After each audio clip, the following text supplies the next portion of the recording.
central Dallas County in north central Texas until 2:45 p.m. Central Daylight Time.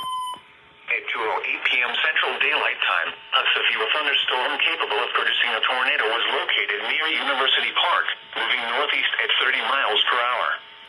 Hazard, tornado. Source, radar indicated rotation. Impact, flooding dangerous to those caught without shelter. Mobile homes will be damaged or destroyed.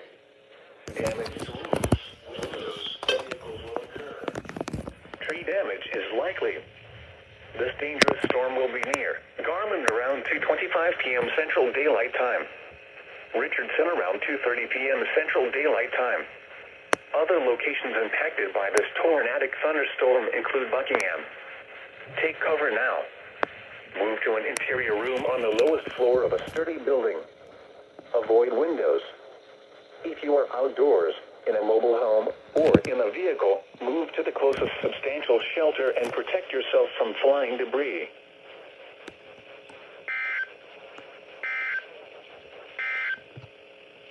Now let's check on